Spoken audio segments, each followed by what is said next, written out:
Chapter 1 Unexpected. Luckily, the neighbors were used to the big mess. It happened every time the Loud family went somewhere in the van. That Sunday morning, before they went to the park, it was the same as always.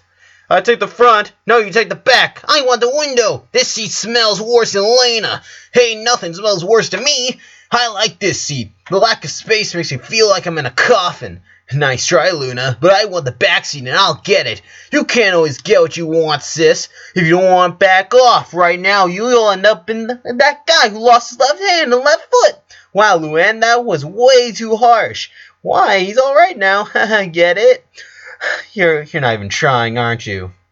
It was a sunny day with a radiant blue sky. No clouds in sight. The warm spring breeze came along with the soft smell of flowers and grass, inviting them to have fun outside. Nothing in that warm, happy day seemed to foreshadow the terrible storm it was about to land upon the Louds. Lincoln was sitting on his house entry, watching his sisters practically fight to the death for a good place in the van. He remembered with a smile just a few weeks ago when his plan to get the sweet spot had completely failed, ending up in a similar situation. His sisters hadn't actually fully forgiven him for trying to cheat them into that, so he decided to stay out of it until they settled down, and he would just occupy the remaining seat. That way, he was avoiding any trouble. Besides, he wasn't feeling well. He had been feeling really tired for about 2 days, getting agitated for even the smallest effort and having a strong headache. He assumed it was because he wasn't sleeping well lately, so he shrugged it off. Still, any fight he could avoid. "Lincoln!" yelled Lola, creating a hiatus in the female hecatomb. "Why are you sitting there all alone?" "Did you find a new sweet spot?" accused him Lena. "No, not at all," he said hurriedly, seeing his sisters rapidly approaching with hostile intentions. "You okay, dude?" asked Luna, noticing he wasn't looking as energetic as always. "Yeah, I'm okay, it's just, well, Lincoln, what is it?" said Lori impatiently. He sighed. "I thought you were still mad at me about the whole sweet spot thing, so I decided to wait for you guys to get your seats first. And then I would just use the last one." The Loud sisters looked at each other. Lincoln had his selfish moments, like that time he bought a pool just for him. But in the end, he was always the one that cared the most about his siblings. Somehow, listening to him saying he didn't want to fight helped them realize how absurd it seemed to be fighting over such a stupid thing. "Come on, Lincoln. Let's get in the van before Mom and Dad get outside," said Laurie, approaching his brother to take him to the van door. "But how are we going to be sitting?" he asked. "All of you make a line from youngest to oldest, and get in the seats from front to back," she quickly instructed. Without arguing, everyone made a line and started getting inside the car, starting with Lisa. "Lenny," sighed Laurie. "Yeah?" asked the blonde with a big smile. "You're the second oldest." "Yes, I am." "That means you go after everyone else." "Okay," she said, moving to the end of the line, allowing the twins to enter. Lucy went after, but before Lincoln could get in, Laurie stopped him. "Lynn, would you mind getting in now and leave the sweet spot for Lincoln? I think he earned it. Just this once."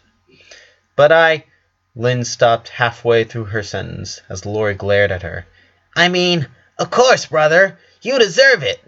After hugging him and getting a nod from Laurie, she jumped in the car. Lincoln put one step inside and turned to look at her older sister. "Thanks, Laurie. Don't mention a twerp. Literally. Never." After that, the rest of the girls got inside, just in time for their parents to come out of the house carrying Lily. They entered the van, and after securing the baby in her seat, the father turned on the engine. "You know what, kids? You must have a broken record today. I haven't even finished putting on my shirt when you stopped fighting. Usually it takes your mother and I about 15 minutes to calm you down after we got into the car."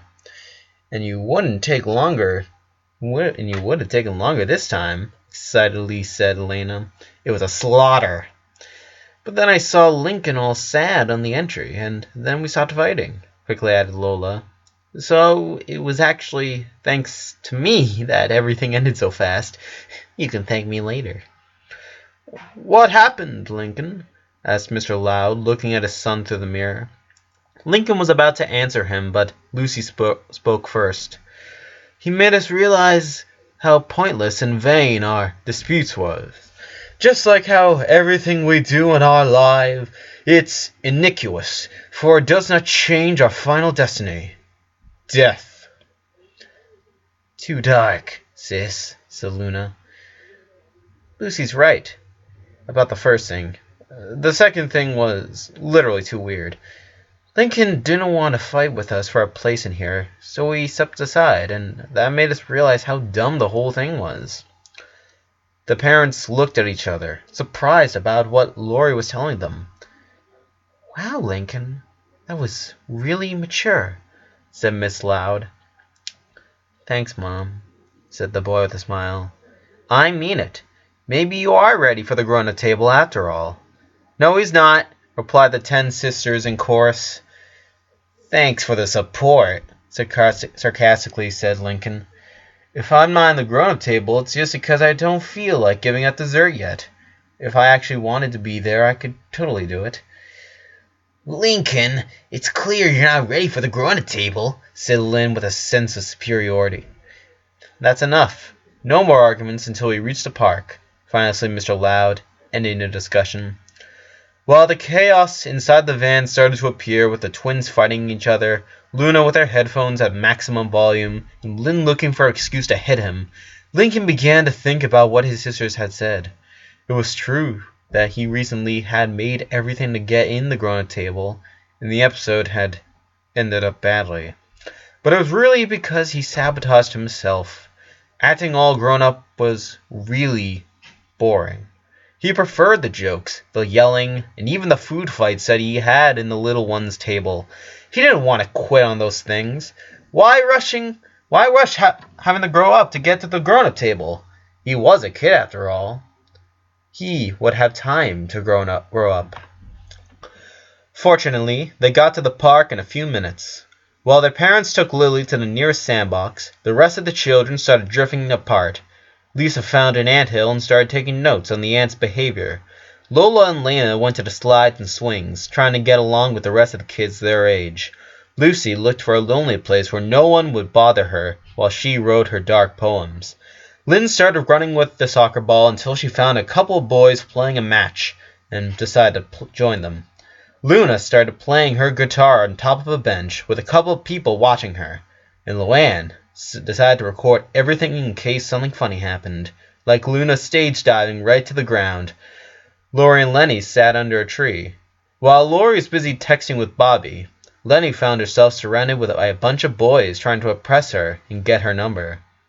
Oddly enough, Lincoln found himself alone, with no sister trying to get him to do anything. A little taken aback from that fact, he decided to take advantage by doing... what exactly? What were 11-year-old boys supposed to do in a park with no one to play with? Bored and without a clue about what he should be doing, he decided to start walking, looking for something to do. He spent the next hour walking, but he didn't find anything to do. He toured the whole park, trying to avoid his sisters, until he found a lonely tree whose branches were perfect to climb. Usually he wasn't the climbing trees type, but he was so bored, and the tree looked so tempting that he decided to do it anyway. So he climbed the tree, and once he reached the top, he rested against the trunk and watched between the leaves. It was really quite in there, sitting beneath the shadow of the oak, being able to see everyone while hidden from them. As his headache returned, it was starting to hurt more often. He decided to close his eyes and relax. He didn't want to fall asleep, but he found a comfortable position where he managed to relax himself. Still, he wondered why he was the only one who could find nothing to do in the park. All his sisters had found their place within seconds of arriving.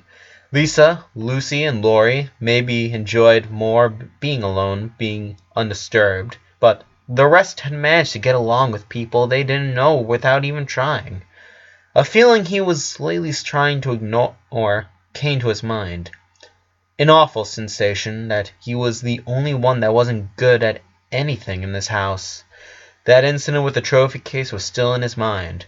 All their sisters were good at something, and even though his case wasn't empty now, that trophy was just a gift from his sisters. It wasn't real. Perhaps, after all, he wasn't good at anything. He suddenly heard a thud and felt the tree vibrate. He looked down and saw a soccer ball bouncing in the ground and a girl picking it up. "Stupid boys," said the girl, kicking the ball once again against the tree. "Who needs 'em anyway?" She picked up the ball, but this time she held it against her chest and reclined herself against the tree. "Lynn?" said Lincoln in a whisper, so she couldn't hear him. She looked pretty sad, sitting with the ball against her chest. Lincoln was sure he had seen her playing with a group of boys about her age. Was the game over already? Had they fought? He thought about coming down and talk to her, but he wasn't sure that was the best idea. "I don't need them," muttered Lynn. "I don't want to play with them neither. I could do it alone." He sensed the sadness in her last words. He knew how much her sister tried to keep her tough girl appearance, so for her to sound this sad, this had to be some pretty big deal. He finally decided to talk with her. Since he didn't want her to find out he had been listening, he climbed down by the other side of the tree, trying not to make a noise. He finally positioned himself behind Lynn, who wasn't aware of her brother's presence. "Hey, Lynn," he said at last, scaring his sister. "Ha! Two for flinching." "Hey!" she complained, smiling at the weak punches he was giving her in the arm. "That's not how it works. You can't just Lucy out of nowhere to scare the other one." "Whatever. Why aren't you playing soccer?" he asked, knowing that this could hurt her sister a little. Indeed, Lynn's face shadowed a little. "I was playing with some boys. They kicked me out." "What? Why?" "Boys don't like girls being better at them at sports," she slowly said, looking straight to the ball in her hands. "Even at school. They always try to avoid me. It's not my fault they have to be good, you know. If they trained as hard as I did, they'd be good as well, and they wouldn't be afraid to play with me." He noticed how sad her sister seemed to get and decided to intervene. "Well, if they don't want to get a close-up lesson of how to play soccer, it's their loss.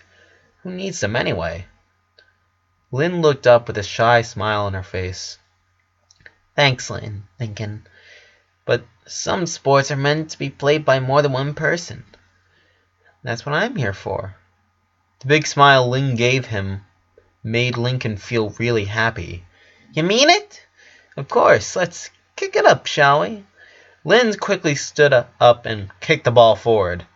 Lincoln once again began thinking about his lack of abilities and his almost empty case.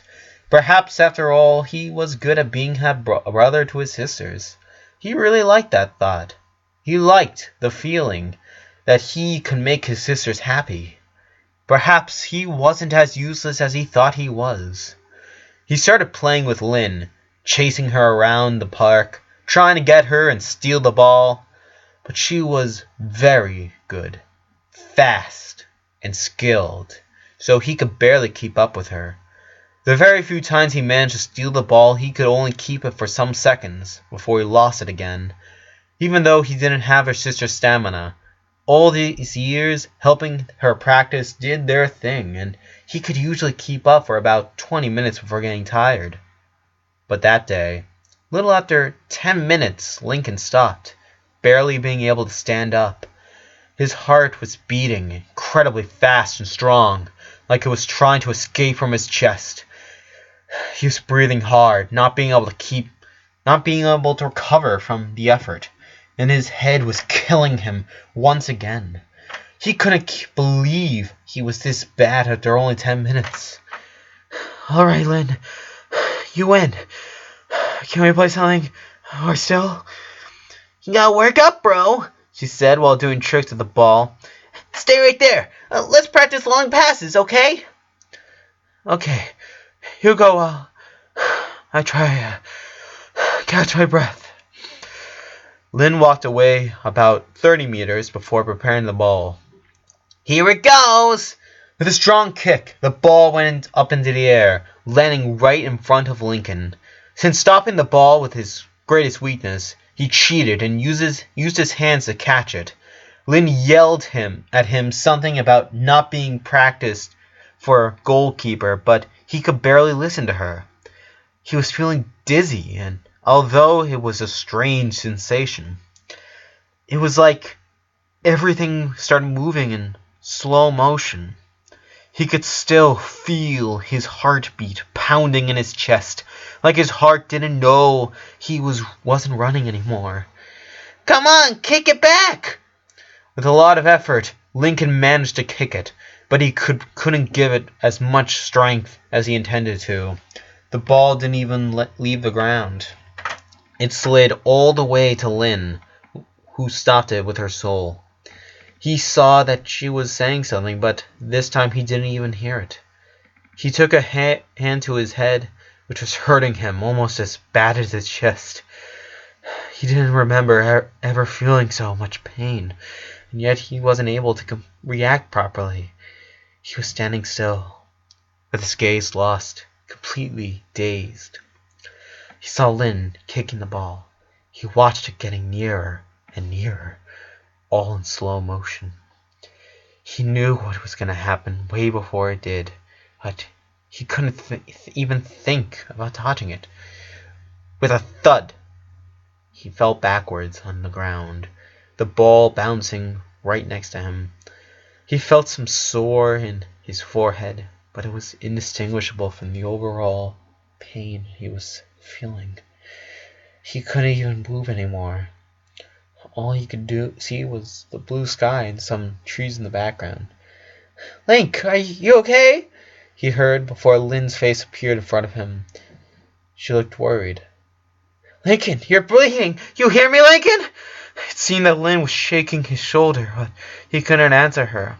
Everything was becoming a blur. Why is your nose bleeding if it's hit you in the forehead, Lincoln? Why aren't you answering? She said, sticking him harder. Lincoln! Lincoln! Oi! Luna! Somebody help! Someone came in a rush, but he wasn't able to see who it was. Everything turned black, and